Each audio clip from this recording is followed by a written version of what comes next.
लगता है कि जो मूवी में या स्टैंड अप में हमें हंसा रहा है उसको क्या ही दुख होगा। लेकिन दोस्तों, आज की इस कहानी में हम आपको दुनिया के सबसे बड़े कॉमेडियन और एक्टर के बारे में बताएंगे, जिसका नाम आते ही हमारे चेहरे पर हंसी अपने आप ही फैल जाती है। जी हाँ दोस्तों, हम बात कर रहे हैं द ग्रेट चार्ली चैपलिन की, जिनके काम ने तो लोगों को खूब हंसाया, लेकिन उनकी जिंदगी में उतार चढ़ाव बहुत रहे। जिंदगी तो छोड़िए, उस इंसान की मौत और उसके बाद भी वो एक सनसनी बना रहा। आज की इस वीडियो में हम उसी चार्ली चैपलिन की कहानी बताने जा रहे हैं। बने रहिए हमारे साथ इस वीडियो के अंत तक। चार्ली चैपलिन का जन्म 16 अप्रैल 1889 को लंदन शहर में हुआ था।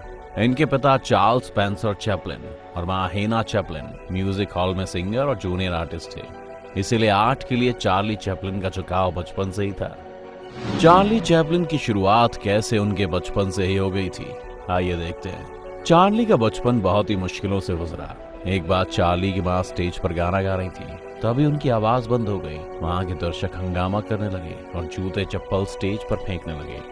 ऐसे में अपनी माँ को बचाने के लिए लगभग 5 साल के चार्ली चैपलिन स्टेज पर आ गए और उन्होंने अपनी भोली आवाज में माँ के गाने की नकल की, जो दर्शकों को बहुत ही फनी लगी और दर्शकों ने उन्हें खूब सराहा। स्टेज पर सिक्कों की बारिश होने लगी और 5 साल की उम्र में ये चार्ली चैपलिन की पहली कमाई थी।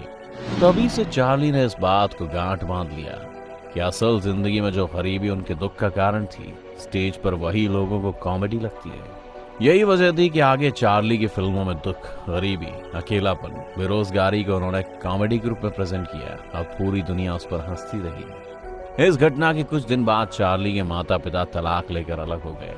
चार्ली को अपने माँ और भाई के साथ अनाथालय में रहना पड़ा, क्योंकि उनकी माँ के पास कोई नौकरी नहीं थी। अनाथालय में उनकी माँ मानसिक रोगी होकर पागल हो गई, जिसके बाद कोर्ट ने चार्ली और उनके भाई को पिता के साथ रहने का आदेश दिया। पिता ने दूसरी शादी कर ली थी और सौतेली माँ ने चार्ली और उनके भाई पर बहुत जुल्म ढाए। इसके कुछ दिन बाद उनकी माँ पागल खाने से ठीक होकर वापस आई, तो उनके जीवन में खुशियां वापस लौटने लगी। चार्ली स्कूल तो जाते थे, मगर उनका पढ़ाई में मन नहीं लगता था।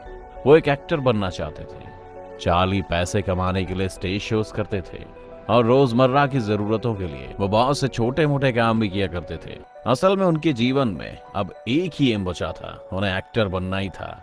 इसीलिए वो लगातार ब्लैकमोर थिएटर जाते थे। एक बार वो एक स्टेज शो कर रहे थे, तभी उन पर एक डायरेक्टर की नजर पड़ी।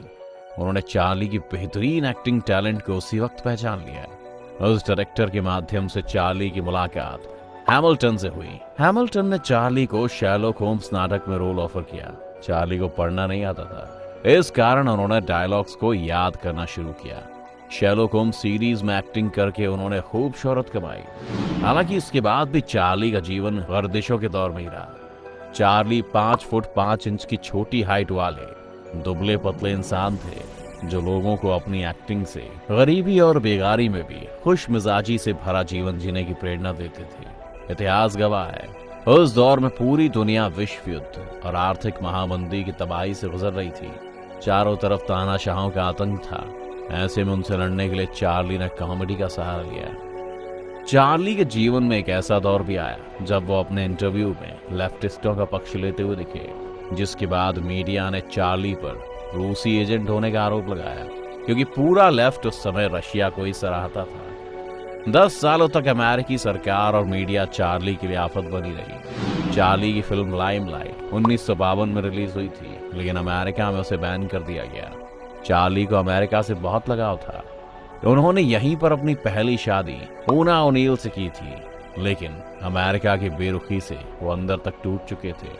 इसलिए उनकी पत्नी और वो अमेरिका की नागरिकता वापस लौटाकर लंदन आ गए, लेकिन यहाँ सही घर न मिलने की वजह से वो स्विट्जरलैंड जाकर बस गए। यहीं पर उनकी मुलाकात जवाहरलाल नेहरू और उनकी बेटी इंदिरा से हुई थी। चार्ली ने अपनी आत्मकथा में लिखा है कि वो महात्मा गांधी के विचार से हमेशा प्रेरित हुए हैं। एक बार तो चार्ली की ब्रिटेन के प्रधानमंत्री विंस्टन चर्चिल से मुलाकात के दौरान उन्होंने गांधी जी से मिलने की इच्छा जाहिर की। संयोग से उस समय गांधी जी लंदन आए हुए थे, जहां चार्ली की गांधी जी से मुलाकात बहुत ही रोमांचक ढंग से हुई। गांधी जी एक इलाके में डेरा डाले हुए थे, जहां वो खुद जाकर गांधी जी से मिलने पहुंच गए, जहां उन्होंने भारत की आजादी पर हो रहे आंदोलनों पर अपना सपोर्ट दिया। चार्ली को अपने अभिनय और कॉमेडी के लिए अनेकों अवार्ड्स मिले। 1940 में द ग्रेट डिक्टेटर के लिए उन्हें बेस्ट एक्टर, 1952 में उनकी फिल्म लाइमलाइट ने म्यूजिक के लिए ऑस्कर अवार्ड जीता। उस वक्त चार्ली अधिकतर लोगों के पसंदीदा थे और आज भी वो लगभग सभी के दिलों में बसते हैं। उनकी एक्टिंग से आज की पीढ़ी भी सीख ले रही है और आज भी कई एक्टर्स उनकी एक्टिंग की नकल करते हैं। एक बार की बात है जब महान वैज्ञानिक अल्बर्ट आइंस्टाइन चार्ली चैपलिन से मिले। उन्होंने चार्ली से कहा, मैं फैन हो गया हूं आपका और आपके अंदाज का।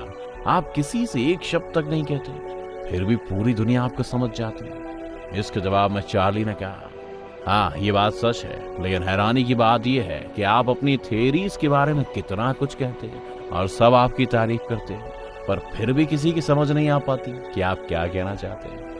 माइकल जैक्सन ने चार्ली चैपलिन के लिए कहा था कि वो उनके जैसा बनना चाहते हैं, क्योंकि उनका जीवन एक ऐसी कहानी है जो दुख, दर्द और आंसुओं के साए में भी खुशियों से हंसना सिखाती है। लेकिन चार्ली का पूरा जीवन तो चलता रहा, लेकिन आखिर में उनकी मौत के बाद उनके साथ बहुत बुरा हुआ।